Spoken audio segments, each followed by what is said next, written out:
Hello everyone, कैसे हैं आप सभी दोस्तों। इस वीडियो में हम सीखने वाले हैं रिडक्स। यहाँ पे चलते हैं हम अपने सिलेबस पे। हम पहुँच चुके हैं जहाँ पे। तो आज हम रिडक्स देखने वाले हैं। किसी भी चीज़ को सीखने के लिए हमेशा उसका बैकग्राउंड देखा करो, उसकी हिस्ट्री देखा करो, इसको क्यों यूज़ किया जाता है। तो इसीलिए मैं यहाँ पे डायग्राम पे आई हूँ। ये मैंने डायग्राम एक क्रिएट किया है। लेफ्ट साइड में मैंने सारे कॉम्पोनेंट्स रखे हैं। कॉम्पोनेंट्स क्या होता है, ये अभी तक आपको पता चल गया होगा रिएक्ट में कैसे क्रिएट करते हैं। एक रिएक्ट की एप्लीकेशन में बहुत सारे कंपोनेंट्स क्रिएट किए जाते हैं, ठीक है। तो ये सारे वो कंपोनेंट्स हो गए। प्रॉब्लम जहाँ से स्टार्ट हुई है वहाँ पे हम चलते हैं। प्रॉब्लम आई थी स्टेट मैनेजमेंट में। स्टेट मैनेजमेंट क्या होता है, मैंने एक स्टेट क्रिएट कर ली, जैसे आज तक हम करते ही आ रही हैं। स्टेट मतलब हुक्स के साथ हम कोई स्टेट क्रिएट करते हैं, वहां पर उसको लोकली मैं यूज करना चाहती हूँ। लोकली अब जहाँ पे मतलब क्या होगा, एक पेज में जाके मैंने कोई भी स्टेट क्रिएट कर दी, उसको लोकली इसी पेज में इसी कंपोनेंट में यूज करना चाहती हूँ। अब इसमें दूसरे कंपोनेंट का कोई भी इंटरफेरेंस नहीं है। जहाँ पे मैंने स्टेट क्रिएट की, जहाँ पे मैं यूज करूंगी, बस बात खत्म हो गई, कोई भी इशू नहीं है। इशू कब आया, जब हम इस वाली कंपोनेंट को ग्लोबली यूज करते हैं। जो भी मैंने इस पेरेंट कंपोनेंट इसको समझो, जो C1 है उसको हम पेरेंट कंपोनेंट बोलेंगे। तो यहाँ पे मैंने एक पेरेंट कंपोनेंट में एक स्टेट क्रिएट कर दी। अगर आपने कॉन्टेक्स्ट एपीआई अभी तक सीख लिया होगा, सेम वही कॉन्सेप्ट हमारा चल रहा है। और जहाँ पर रिडक्स क्यों आया ये भी आपको पता चल जाएगा, ठीक है। तो यहाँ पर C1 में इशू क्या आया, मैंने यहाँ पर कोई भी स्टेट पर क्रिएट कर दी, इसको यहीं पे यूज कर दिया। अब जहाँ पे इशू किधर आया था वो देख लो। जब भी हम किसी एक कंपोनेंट की स्टेट को दूसरे कंपोनेंट में यूज करते हैं, बस यही मेन इशू था कि हम कैसे यूज करेंगे। क्योंकि एक पेज से वैल्यू उठा के दूसरे पेज में जाके यूज करनी है, तो ये एक इशू बन जाता है हर एक प्रोग्रामिंग लैंग्वेज के लिए। तो यहाँ पर लोकल कंपोनेंट को ग्लोबली यूज करना था, वहाँ पे इशू आ गया। अब इन्होंने बोला कि चलो इस प्रॉब्लम को सॉल्व करने के लिए हम प्रॉप ड्रिलिंग करेंगे। प्रॉप ड्रिलिंग क्या होता है, इन्होंने एक प्रॉप पास की C1 से C2 तक। C1 में जो स्टेट क्रिएट की उसको C2 यूज कर सकता है, कोई इशू नहीं। लेकिन जब सेम स्टेट C1 की स्टेट को C3 ने यूज करना था, यहाँ पे इशू आ गया फिर से। तो यहाँ पे क्या होता था, C1 ने C2 को पास कर दी स्टेट, C2 ने C3 को पास कर दी, C3 ने C4 को। हर एक कंपोनेंट से होते हुए हर एक स्टेट गुजर के फिर उस कंपोनेंट तक जाती थी जिसको एक्चुअल में ज़रूरत थी। टाइम कंज्यूमिंग बहुत था यहाँ पे, क्योंकि C3 को उस स्टेट को यूज़ करना है तो C1 पहले C2 को भेजेगा, फिर C2 ने जाके C3 को भेजनी है। ऐसे ये पास करते थे प्रॉप। अब जहाँ पे ये मेन इशू ये था कि अगर C2 को ज़रूरत नहीं है तो उसको हम प्रॉप क्यों भेजेंगे। इसके साथ कोडिंग बहुत ज़्यादा इन्हांस हो जाती है और यहाँ पे कम्प्लेक्सिटी बहुत ज़्यादा हो जाती है, और ऊपर से टाइम जो वेस्ट होता है वो अलग ही। तो ये मेन इशू था। अगर C4 को इस स्टेट को यूज़ करना है, पेरेंट कंपोनेंट की स्टेट को C4 ने यूज़ करना है, वो डायरेक्ट यूज़ नहीं कर पाता था।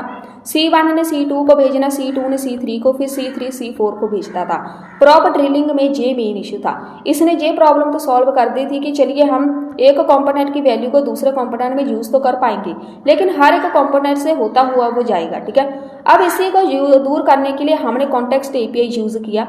कॉन्टेक्स्ट एपीआई ने ये सारी प्रॉब्लम सॉल्व कर दी। अगर C3 को कंपोनेंट चाहिए तो C1 से वो डायरेक्ट जंप करके C3 में जाएगा, C2 का इसमें कोई भी रोल नहीं रहेगा। कॉन्टेक्स्ट एपीआई के बाद फिर फ्लक्स भी होता है।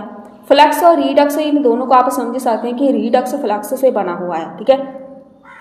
पहले फ्लक्स आया, उसी को इन्हांस किया गया है रिडक्स में, क्योंकि फ्लक्स में ऐसी प्रॉब्लम से सॉल्व कर दी थी जो कॉन्टेक्स्ट एपीआई भी नहीं कर पाया।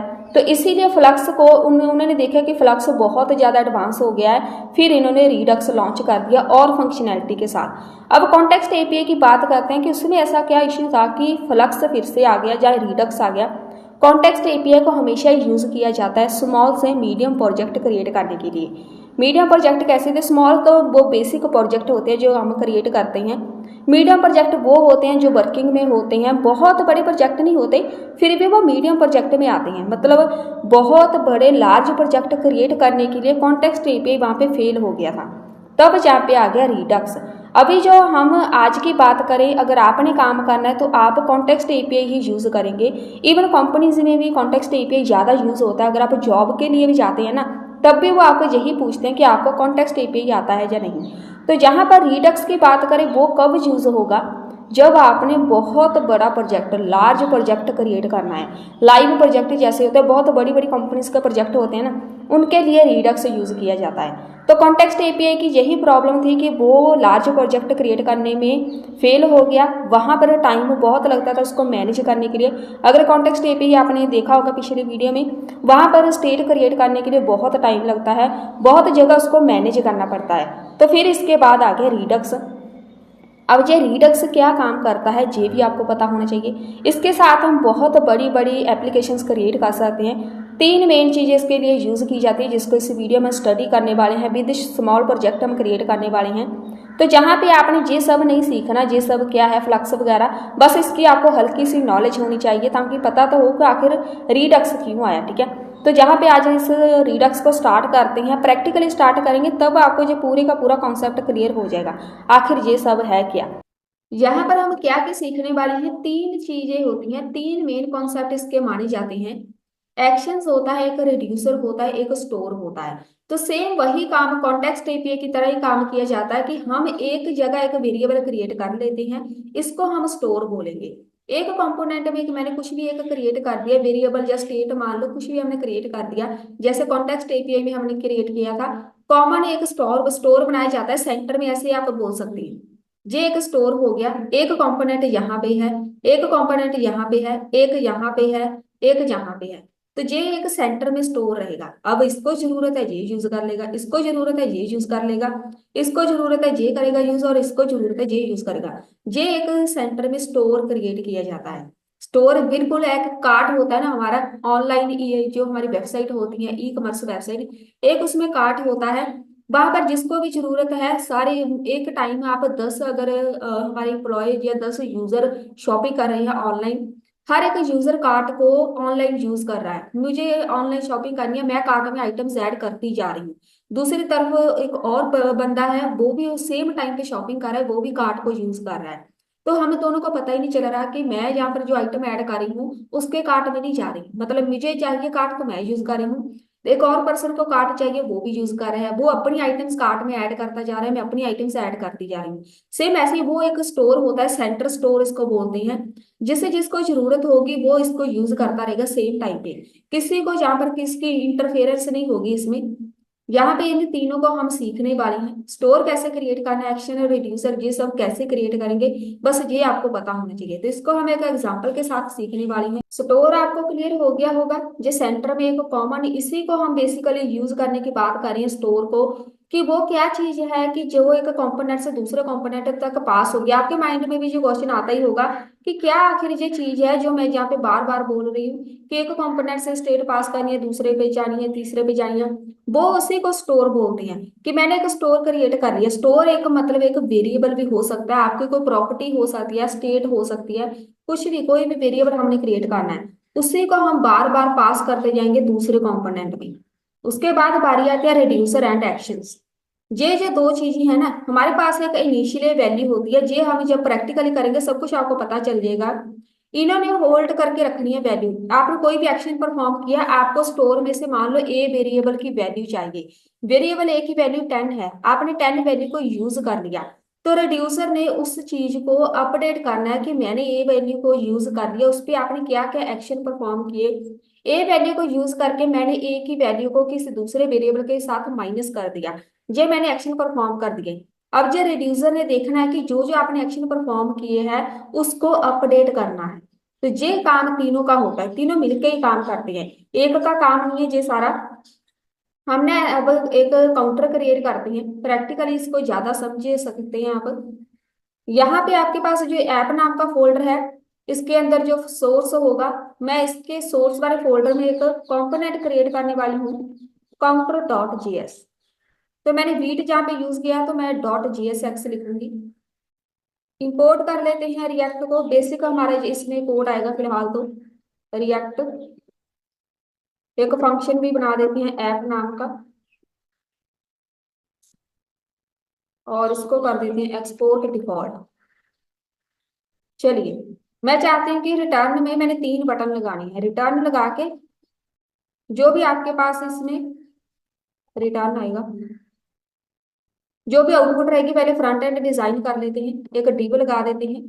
इसके अंदर एक H1 लगा देते हैं। इसके अंदर काउंटर की वैल्यू शो करानी है तो मैं ऐसे लिखूंगी। 3 बटन लगाने हैं, एक पे लिखा रहे 3 बटन, इस पे इंक्रीमेंट लिखेंगे, इस पे क्लिक कोई करेगा वैल्यू इंक्रीमेंट हो जाए, एक डिक्रीमेंट होगा, एक रीसेट। यहाँ पे डिक्रीमेंट हो जाए, रीसेट मतलब जो भी वैल्यू होगी इसको रीसेट 0 कर देगा। 3 बटन का हम काउंटर क्रिएट करने वाले हैं। इसको यहाँ से हम रिफ्रेश कर देते हैं। अब इसकी जरूरत नहीं है, ये हम बाद में देख लेंगे। ये हो जाए अब रिफ्रेश, और इसको हमने इंडेक्स डॉट जीएस में, ऐप डॉट जीएस में जाके इसको हम यूज भी करेंगे। ये सब हटा देते हैं। डिव लगाना है तो सही है, नहीं तो आप हटा सकते हैं। इसके अंदर मैं काउंटर को पास कर दूंगी, और ये वाला कुछ भी नहीं लिखेंगे, इंपोर्ट कर लो। इंपोर्ट करेंगे हम काउंटर को, इंपोर्ट करना है काउंटर। तो ये वाला जो ऐप लिखा है तो मैं ऐप नाम अभी चेंज कर रही हूँ, आप इसका नाम चेंज कर देना। इसको कॉपी करके यहाँ पे पेस्ट कर दो, क्योंकि ऐप हम इसमें क्रिएट करेंगे ऐप डॉट जीएस में। तो आप जहाँ पे ऐप नाम का बना दो, ये देखो ऐप का है ना। तो मैं काउंटर को इंपोर्ट करूंगी फ्रॉम काउंटर से। मेरे पास काउंटर नाम का जो पेज है वहां से इसको इंपोर्ट करूंगी। ये यूज स्टेट हमने नहीं लगाया तो इसको हम हटा देते हैं। सिंपल जहाँ पे रिएक्ट लिख लो बस। इसको कर दो रिफ्रेश। तो यहाँ पर 3 बटन आ गए, ठीक है। इसको रिफ्रेश एक और फिर से कर देते हैं। यहाँ पे क्लिक करेंगे इंक्रीमेंट होती जाए वैल्यू, यहाँ पे क्लिक करेंगे डिक्रीमेंट, और जहाँ पे करेंगे रीसेट। आपके पास अगर ऐसे आउटपुट ना आए तो टेंशन नहीं लेना है, क्योंकि इसमें सीएसएस ऐड है तो मैंने वो सीएसएस की फाइल नहीं हटाई, ठीक है। इसीलिए आउटपुट जहाँ पे सेंटर में आ रही है, तो ये ना सोचना कि ऐसे आउटपुट क्यों आ रही है। चलिए हम चलते हैं काउंटर वाले पेज पे। 3 बटन हमने लगा दिए हैं। ये आपका फ्रंट एंड होगा, तो कुछ भी हो सकता है आपका फ्रंट एंड जो डिजाइन करना चाहते हैं, ठीक है। अब हमने क्रिएट करने हैं रिड्यूसर। तो हम चलते हैं, एक हमें नया कंपोनेंट क्रिएट कर देते हैं। ये वाला जो सोर्स फोल्डर है इसी को हम सिलेक्ट करेंगे। सबसे पहले नाम इसको देना है, सोर्स वाले फोल्डर पे क्रिएट करना है। कंपोनेंट क्रिएट कर दे, इसका नाम मैं रख देती हूँ काउंटर स्लाइस, कुछ भी नाम दे दो, एंटर कर दो। सबसे पहले जे का हमने क्रिएट कर दिया। इंपोर्ट कर लेते हैं।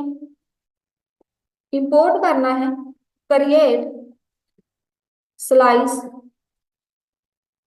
फ्रॉम, कहाँ से, अब देखो @रिडक्स, रिडक्स जेएस, यहाँ पे रहेगा टूल किट। अब ये कहाँ से आएगा, गूगल पे चलो, जहां पे जाके आपने सर्च करना है रिडक्स इन रिएक्ट जेएस। अब जहाँ पे एक बहुत ही इंपॉर्टेंट बात है, रिडक्स जो सिर्फ रिएक्ट में यूज नहीं होता। जे एक जे लाइब्रेरी भी नहीं है एक रिएक्ट की ना, जे फ्रेमवर्क है। इसको आप जावा स्क्रिप्ट के साथ किसी भी रूप में यूज कर सकते हैं। अगर आप रिडक्स को रिएक्ट के साथ यूज करना चाहते हैं तब भी कर सकते हैं, व्यू के साथ यूज करना चाहते हैं तब भी कर सकते हैं। बस जावा स्क्रिप्ट के साथ किसी भी रूप में आप इसको यूज कर सकते हैं। ऐसा नहीं है कि रिडक्स एक रिएक्ट की लाइब्रेरी या फ्रेमवर्क है, ये जावा स्क्रिप्ट का फ्रेमवर्क है। जावा स्क्रिप्ट की कोई भी प्रोग्रामिंग लैंग्वेज हो ना, आप उसी के साथ रिडक्स को यूज कर सकते हैं। तो रिएक्ट में इसका कोई मेन है नहीं कि हमने सिर्फ रिएक्ट में यूज करना है। तो जहाँ पे आपके जो सर्च करेंगे, आप इनकी वेबसाइट पे चले जाओ, यहाँ पे आपको सारी की सारी कोडिंग मिल जानी। गेट स्टार्टेड पे क्लिक करना है। तो जहाँ पे इन्होंने बताया हुआ कि इंस्टॉल करना पड़ता है, जहाँ पे देखिए इंस्टॉलेशन लिखा हुआ है ना, तो हमने इसको इंस्टॉल करना है। जहाँ पे आपको कमांड मिल जाएगी, तो जहाँ से आप इसके खुद का इसका एक अलग से फोल्डर क्रिएट कर सकते हैं। ये कोई जरूरी नहीं है, आप अगर रिएक्ट में है तो रिएक्ट के साथ काम कर सकते हैं, बस इसको इंस्टॉल करना जरूरी है। ये वाली कमांड है, कॉपी कर लो, npm इंस्टॉल। आप है ना ऐसा करना, जब भी किसी चीज को इंस्टॉल करो, मैं हर एक वीडियो में बता दी हूँ, इसके साथ कोई भी इश्यू नहीं होता। टर्मिनल ओपन करो, आपने नेविगेट हो जाना है अपने फोल्डर पे। मेरे पास ऐप नाम का फोल्डर है, जहां पे आके आपने पेस्ट करनी है जे वाली कमांड, तो ये आपके इस फोल्डर में इंस्टॉल हो जाएगी। तो अगर आप ऐसा नेविगेट नहीं करते, जो प्रॉपरली आपके पूरे फोल्डर में इंस्टॉल नहीं होगी, तो ये वर्किंग में नहीं आएगी। तो मैं हमेशा ही इसको नेविगेट कर लेती हूँ। अब देखो मेरे पास कंप्लीटली इतने पैकेजेस इंस्टॉल हो चुके हैं, तो ये सही है, बस ऐसे ही इंस्टॉल हो जाना चाहिए। अब इसी को हमने इंपोर्ट किया है इस वाले पेज पे। ये देखो हमने क्रिएट स्लाइस को, ये एक स्लाइसर होता है, इसको हम क्रिएट करते हैं। जब भी हम रिड्यूसर एक्शन वगैरह यूज करते हैं तो सबसे पहले एक स्लाइसर क्रिएट किया जाता है, ठीक है। इसको हम लिखेंगे कॉन्स्ट, इसका नाम एक देना है काउंटर स्लाइस, ये नाम कुछ भी हो सकता है, एक फंक्शन है। क्रिएट कर दो स्लाइस। अब ये रिड्यूसर एक्शन के साथ ही मिलके काम करेगा, हमने एक स्लाइस क्रिएट करनी होती है। यहाँ पे एक नेम आएगा, इसका नाम हम काउंटर रख देते हैं। इनिशियल, यहाँ पे आएगा स्टेट। अब मैंने आपको बताया था ना कि आपने रिड्यूसर क्या काम करेगा, जो भी आपने वेरिएबल को यूज किया उसकी वैल्यू होल्ड करेगा, उस पर कोई क्या क्या एक्शन परफॉर्म हुए इसको अपडेट करेगा। मान लो आपने कोई भी वेरिएबल क्रिएट कर दिया, उसकी इनिशियल वैल्यू 0 थी, आपने अपडेट कर दिया, इसकी वैल्यू 10 हो गई। अब जहाँ पे 10 आना चाहिए वो अपडेट करेगा रिड्यूसर। तो जहां पर 0 आएगी, इनिशियल वैल्यू यही आपने लिखना है, इसका नाम इनिशियल स्टेट ही होता है। ये वाला जो नेम है, जे भी कन्वेंशन है, यहाँ पर नेम ही आना चाहिए, आप यहाँ पर कुछ नहीं लिख सकते और अपनी मर्जी से ये आप नाम चेंज कर सकते हैं, ये कोई जरूरी नहीं है, वैल्यू चेंज कर सकते हैं। उसके बाद अब रिड्यूसर क्रिएट करना है, कैसे क्रिएट करना है, कुछ भी नहीं, बस यहाँ पर रिड्यूसर लिखो ऐसे, जिसका सिंटेक्स है इसको आपने फॉलो करना है बस। एक यहाँ पे मैं इंक्रीमेंट क्रिएट करूंगी, मैं चाहती हूँ कि इंक्रीमेंट हो जाए, क्या, स्टेट, स्टेट को बस +1 कर देंगे। अब ये स्टेट कहाँ से आएगा, अभी इसको भूल जाओ, ये वाला, बस मैं चाहती हूँ कि इसको मैंने +1 करना है, ठीक है। एक इंक्रीमेंट करना है, एक मैंने डिक्रीमेंट करना है। किसको करना है, स्टेट को, स्टेट को प्लस, इसको -1 कर देंगे, स्टेट -1, तो ये डिक्रीमेंट होता जाएगा। अब रीसेट भी करना है, रीसेट करना है, बस इसको रीसेट कर देगा ये 0। ये 3 एक्शंस मैंने परफॉर्म करने हैं काउंटर के बीच, ये काम रिड्यूसर करेगा, ये अपडेट करेगा। मेरे पास इनिशियल स्टेट क्या है, 0, मतलब जो भी आपको काउंटर की वैल्यू जहाँ पे नजर आएगी ना, वो 0 होगी, जहां पे मेरे पास 0 नजर आएगा, ठीक है। उस 0 को हम अपडेट करते रहेंगे, वो अपडेट का काम रिड्यूसर करेगा। मान लो मेरे पास यहाँ पर +1 लिखा, तो यहाँ पर अब 1 आएगा, तो ये 1 हम रिड्यूसर के थ्रू करेंगे, ठीक है। अब यहाँ तक तो आपको समझ आ गई होगी। अब इसको एक्सपोर्ट भी हम नॉर्मली नहीं करते, इसको एक्सपोर्ट करने का एक तरीका होता है। एक्सपोर्ट करना है कॉन्स्ट के साथ करते हैं, कैसे, एक हमने इंक्रीमेंट एक्सपोर्ट करना है, एक डिक्रीमेंट एक्सपोर्ट करना है, एक रीसेट। जो जो आपने रिड्यूसर में लिखा है ना, वो हर एक चीज आपको एक्सपोर्ट करनी पड़ती है। उसके बाद मैं बोलूंगी जो काउंटर स्लाइस है, मेरे पास जो फंक्शन नेम है, उस पे हम एक्शंस क्रिएट करेंगे। ये होता है एक परफेक्ट तरीका रिड्यूसर क्रिएट करने का। और चलिए, ये तो हो गया हमारे पास, इतना तो सही है। यहाँ पे आ जाओ, सेम ऐसे ही हमने एक्सपोर्ट करना है डिफॉल्ट, किसको करना है, काउंटर स्लाइस। अब ये वाला जो हमारा फंक्शन है उसको भी हम एक्सपोर्ट करेंगे, लेकिन रिड्यूसर के साथ। तो ये हो गया, जहां पर ये वाला, अच्छा काउंटर स्लाइस है, यहाँ पर सी हम स्मॉल लिख देते हैं ऐसे। अगर आपने 2 बार इसका नाम लिखा है, तो आप फर्स्ट वाला जो लेटर है स्मॉल में लिख सकते हैं, ये भी जरूरी नहीं है। काउंटर स्लाइस ये वाला जो फंक्शन है, इसको एक्सपोर्ट करना होता है अलग से, लेकिन रिड्यूसर के साथ करेंगे। सारे के सारे आपने जितने भी रिड्यूसर क्रिएट किए हैं उसको भी एक्सपोर्ट करना होता है, और उसको हम एक्सपोर्ट करते हैं एक्शंस के साथ, साथ में एक्शन जरूरी लिखना है। अब हमारा नेक्स्ट स्टेप है, रिड्यूसर हमने क्रिएट कर दिया, ठीक है, ऐसे ही रिड्यूसर क्रिएट होता है। अब हमने जाना है, एक स्टोर क्रिएट करना है, जे वाला जो फोल्डर है, सोर्स फोल्डर पे एक नया कंपोनेंट क्रिएट करो। जरूरी नहीं आपने कैपिटल में लिखना है, store.jsx से हम क्रिएट कर देते हैं। अब देखो स्टोर कैसे क्रिएट किया जाता है, इंपोर्ट करना है सबसे पहले तो, यहाँ पे सेम लिखना है, किसको इंपोर्ट करना है, कॉन्फ़िगर स्टोर, ऐसे लिखना है। फ्रॉम, कहाँ से इंपोर्ट करना है, यहाँ पे हम लिखेंगे रिडक्स की जो लाइब्रेरी है, रिडक्स जीएस, उसके अंदर एक टूल किट है, वहां से इसको इंपोर्ट कर दो, तो ये अपने आप इंपोर्ट कर देगा स्टोर को। तो ये आपने ऐसे ही लिखना है, ठीक है। उसके बाद इंपोर्ट करना है हमने, किसको करना है, काउंटर रिड्यूसर हमने क्रिएट किया है ना, उसको इंपोर्ट करना है, कहाँ से, ये नहीं आएगा कुछ भी, ये सब हटा दो। पेज का नाम लिखना है, तो मेरे पास पेज का नाम क्या है, काउंटर स्लाइस, यही है हमारे पास। काउंटर स्लाइस से काउंटर रिड्यूसर को हमने चेक कर लेते हैं, ये काउंटर स्लाइस है, अच्छा कैपिटल में है, यहाँ पे लिखो काउंटर ऐसे। कैपिटल लेटर में है काउंटर स्लाइस। काउंटर रिड्यूसर नाम का जहाँ पे हमने जो ये क्रिएट किया है ना फंक्शन, इसको हम यहाँ पे इंपोर्ट कर लेंगे, क्योंकि स्टोर के अंदर हमने रिड्यूसर को यूज करना है। तो ये सब कुछ है, हमने ये रिड्यूसर को, अगर रिड्यूसर जो भी हमने क्रिएट किया उसको स्टोर के अंदर इंपोर्ट करना पड़ेगा। इन सबको फिर काउंटर के अंदर इंपोर्ट करके काउंटर को हम अपनी app.js फाइल में इंपोर्ट कर लेंगे। कॉस्ट, यहाँ पे नाम इसको दे दो स्टोर। स्टोर ही लिखेंगे, जरूरी नहीं है कि स्टोर ही लिखना है। ये वाला कॉपी करो, यहाँ पे लगा दो पेस्ट, इधर लिखो रिड्यूसर। अब जहाँ पे भी अगर रिड्यूसर हम क्रिएट करेंगे, नाम इसको देना है काउंटर। ये कोई जरूरी नहीं है कि अब जहाँ पे काउंटर लिखना है, ये कहाँ से आएगा वो हम बता देते हैं। काउंटर रिड्यूसर जहाँ पे पहले लिखो, काउंटर रिड्यूसर होगा ना जो यहाँ से, इसमें एक काउंटर है। अब जहाँ पे चलते हैं, काउंटर रिड्यूसर हमने जहाँ पे यूज किया है, हमने काउंटर नाम का एक क्रिएट कर दिया, ठीक है। ये वाला एक स्टोर मान लो इसको काउंटर, नाम इसका कुछ भी हो सकता है, बस आपने इसको क्रिएट कर दिया। अब इसको एक्सपोर्ट किया जाएगा डिफॉल्ट स्टोर। अब ये जो काउंटर यूज किया है ना, बस इसी को अब हमने यूज करना है। कैसे यूज करेंगे, फिलहाल ये हमारा स्टोर क्रिएट हो चुका है। ऐसे स्टोर के क्रिएट किया जाता है। ये वाला जो कंपलसरी होता है कि हमने इसको इंपोर्ट करना होता है पहले, और इसके बीच हमने एक स्टोर क्रिएट करना है। यही चीज होगी जिसको हम बार बार यूज करेंगे, हर एक कंपोनेंट के बीच इसको यूज करते जाएंगे। तो हमारा स्टोर भी क्रिएट हो चुका है। अब आपने आ जाना है counter.js में, जो हमारी फ्रंट एंड है ना उसके बीच आ जाना है। ये वाला जो काउंटर लिखा है, यहाँ पे पहले तो वैल्यू आनी चाहिए। वैल्यू हम किसकी प्रिंट कराएंगे, ये मैंने काउंट लिख दिया, इस काउंट को मैं यहाँ पर डिफाइन कर दूंगी। कॉन्स्ट, एक वेरिएबल मान लो जहाँ इसको आपने क्रिएट करना होता है। काउंट ये नाम कुछ भी हो सकता है, यूज करेंगे हम सिलेक्टर के साथ। स्टेट, स्टेट डॉट जहां पे आएगा काउंटर।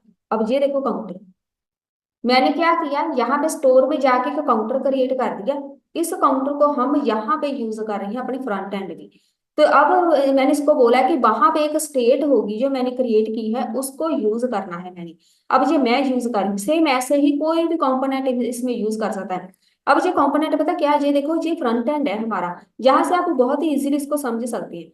जो भी आपका फ्रंट एंड होगा ना, एक कंपोनेंट जी हो गया। अब मैं दूसरा एक और कंपोनेंट क्रिएट करना चाहती हूँ, जी एक काउंटर नाम का हो गया। अब मैं दूसरा क्रिएट करूंगी टाइमर नाम का। अब टाइमर नाम के कंपोनेंट में मैं सेम स्टेट यूज कर सकती हूँ। ये वाला जो मैंने स्टोर क्रिएट किया है ना, सेम इसी को मैं टाइमर वाले कंपोनेंट में भी यूज कर सकती हूँ। इसी को हम बोलते हैं रिडक्स। अब देखो यूज कैसे करना है, ये एक वेरिएबल हो गया। अब इसमें यूज स्टेट का कोई काम नहीं है, मैंने स्टेट को यूज ही नहीं किया। जैसे हम पहले क्रिएट करते थे ना, यहाँ पे ऐसे क्रिएट करते थे, फिर सेट काउंट लिखा, हम वैसे कुछ भी नहीं करेंगे। डायरेक्ट मैंने एक वेरिएबल क्रिएट किया काउंट नाम का। यूज सिलेक्टर ये काम क्या करेगा, उस स्टेट को यूज करेगा जो भी हमने काउंटर नाम की क्रिएट की है। कॉस्ट, अब जहाँ पे एक नाम क्रिएट करना है, कुछ भी दे दो, डिस्पैच नाम दे देते हैं, इज इक्वल टू यूज करेगा डिस्पैचर। डिस्पैच ऐसे आना। अब यहाँ पर इसको यूज करेंगे हम डिस्पैच के साथ। ये नए कीवर्ड है आपके लिए, तो आप यहाँ पर कंफ्यूज हो सकते हैं थोड़ा सा, लेकिन उससे भी पहले हम इसको इंपोर्ट कर लेते हैं। धीरे धीरे करके आप सब समझ जाएंगे। इंपोर्ट करना है सबसे पहले तो किसको, ये वाला यूज सिलेक्टर है ना, कॉपी करो पेस्ट। एक मैंने यूज सिलेक्टर को इंपोर्ट करना है, एक यूज डिस्पैच। अभी तक हमने जितनी भी रिएक्ट सीखी है उसके अंदर हम क्या यूज करते थे, यहाँ पे हम यूज करते थे यूज स्टेट। ये वाली ये इंपोर्ट हो जाती थी अपने आप यहाँ पे। तो यहाँ पे यूज स्टेट का कोई भी काम नहीं है। हम क्या यूज कर रहे हैं यहाँ पे, एक यूज सिलेक्टर यूज कर रहे हैं, एक यूज डिस्पैच।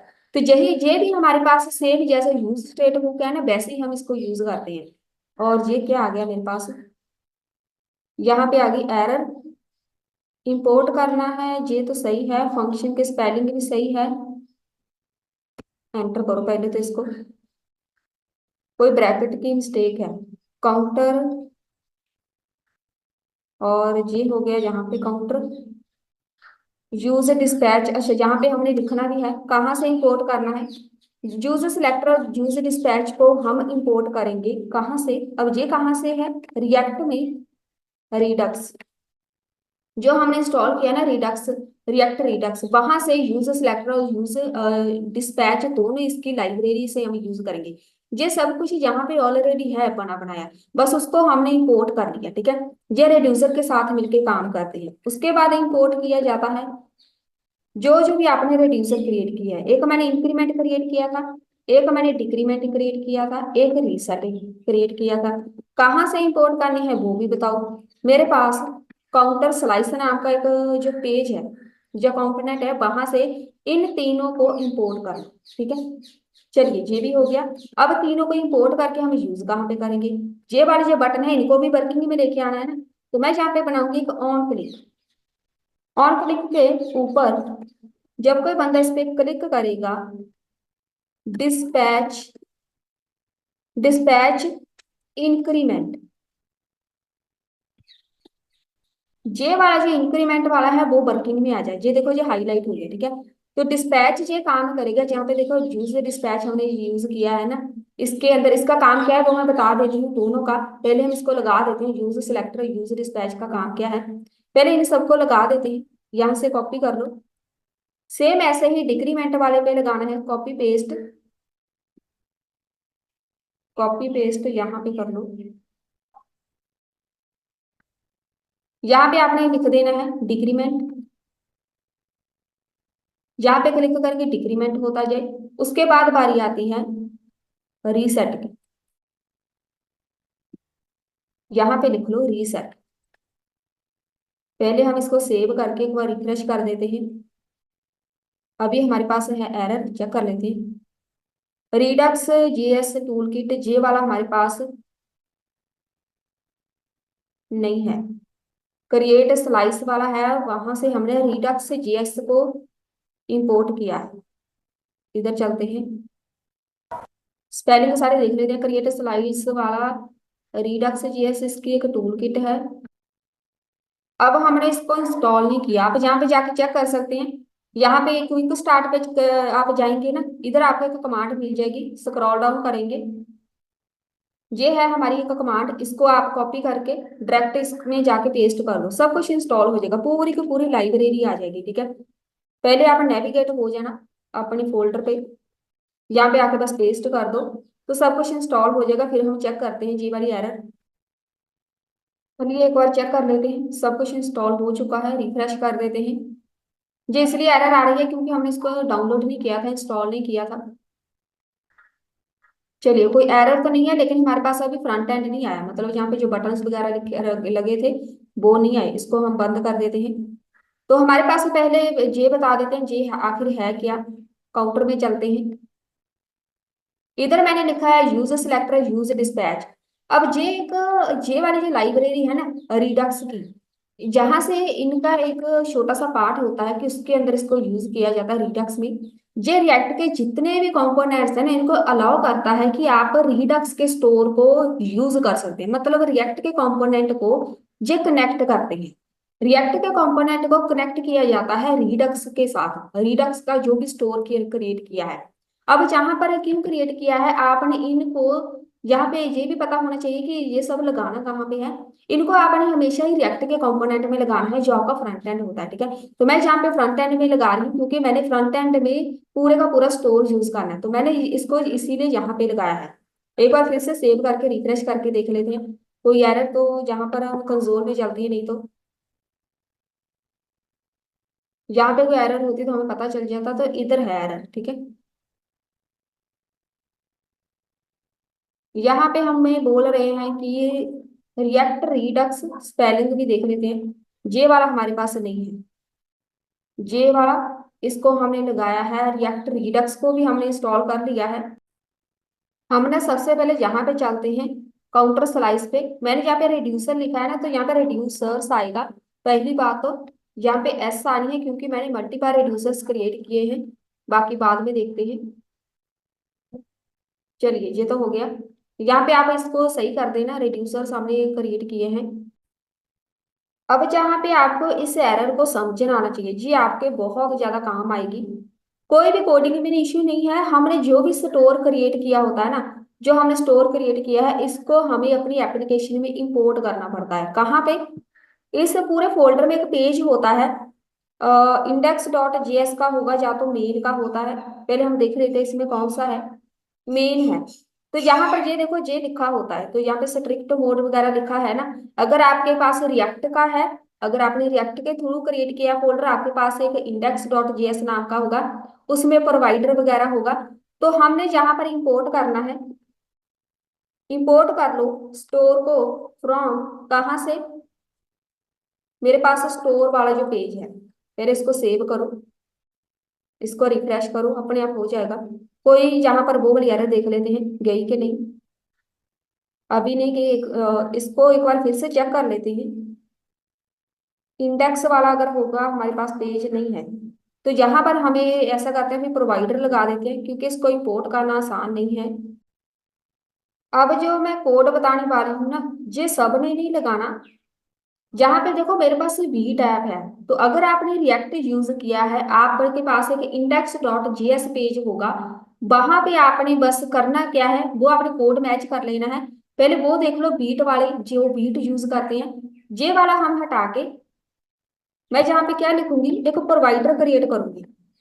तो बेसिकली तो हमें जहाँ पर यूज करते हैं, ज्यादा जो यूज करते हैं वो रिएक्ट ही होता है। अगर फिर भी अगर आप बीट में है तो कैसे लगाना है, प्रोवाइडर के बीच जो हमने स्टोर क्रिएट किया वो देखो हाईलाइट नहीं हुआ ना, तो मैं यहाँ पे देखूंगी store is equal to store, तो ये अब वहां पे इंपोर्ट हो जाएगा। ठीक है, तो जैसे ही हम इसको स्टोर को इंपोर्ट करेंगे जो हाईलाइट हो जाएगा। सिर्फ इतना ही काम नहीं होता, यहाँ पे हमने अपनी ऐप वाला जो है इसको भी रेंडर करना होता है, जी हो गया। ठीक है, चलिए ये तो हो गया मेरे पास। और यहाँ पर ये वाली एरर नहीं आनी चाहिए, प्रोवाइडर हो गया स्टोर, और ये हो गया प्रोवाइडर बंद। इसको हमने इंपोर्ट कर लिया, जे वाली एक, अच्छा जे वाला आ गया, सही है। बेसिकली ये हमारे पास सिंटैक्स होता है। और ये जो प्रोवाइडर है, अब जहाँ पे एक एरर आएगी मेरे पास कि प्रोवाइडर डिफाइन नहीं है, तो मैंने क्या करना है, इंपोर्ट कर लेना प्रोवाइडर को। ये कोड उनके लिए है जो वीड यूज कर रहे हैं। प्रोवाइडर को इंपोर्ट करेंगे कहाँ से, और इसको इंपोर्ट करेंगे हम करली ब्रैकेट के बीच। इंपोर्ट कर लो प्रोवाइडर फ्रॉम, कहाँ से, मेरे पास जो रिएक्ट रिडक्स है। चलिए ये हो जाएगा इंपोर्ट, पहले हम इसको रिफ्रेश कर देते हैं, तो मेरे पास आउटपुट आ गई। ये आउटपुट छोड़ो बाद में देखेंगे, पहले जो रिएक्ट यूज कर रहे हैं वो देखो क्या करेंगे। आपके पास सेम कोड होगा, इंडेक्स डॉट जीएस की फाइल होगी, उसके अंदर आके आपने इसको मैच कर लेना। अगर इंपोर्ट होगा प्रोवाइडर वैसे तो वहां पे होता ही है, तो वीट में नहीं होता, वीट में यहाँ पर हमारे पास दूसरा होता है रिस्ट्रिक्ट वाला। ठीक है, तो यहाँ पर आपने प्रोवाइडर को इंपोर्ट कर लेना है, और जहाँ पे स्टोर को आपने ऐसे लगा देना, तो आपके पास आउटपुट आ जाएगी। सेम ऐसा कोड आपके पास होना चाहिए, और स्टोर को भी आपने इंपोर्ट कर लेना है। जो बीट वाले है उसने थोड़ा सा चेंजेस कर लेनी है। अब इसको टेस्ट कर लेते हैं। यहाँ पे इंक्रीमेंट करना है, प्लस करना है तो इंक्रीमेंट हो गया, डिक्रीमेंट करना है यहाँ पर हो गया, तो मैं यहाँ पे डिक्रीमेंट करती जा रही हूँ। अब रीसेट करना है तो जीरो हो जाएगी, सब कुछ जीरो हो गया। फिर से इंक्रीमेंट करना है, ये देखो ये हमारा का काउंटर बन के रेडी हो गया। इसको हम बंद कर देते हैं ताकि हमें पता चले।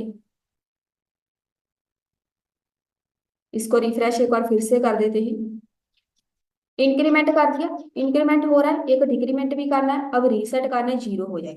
तो ये देखो हमने यहाँ पर यूज किया है स्टोर, तो ये स्टोर को ऐसे यूज करते हैं, रिड्यूसर एक्शन तीनों मिलके ये सारे का सारा काम करते हैं। अगर आपके पास आउटपुट आ गई तो हमारे पास बिल्कुल अच्छे से एक्शन या रिड्यूसर सब कुछ वर्क कर रहे हैं। ठीक है, रीसेट करना जीरो हो गया।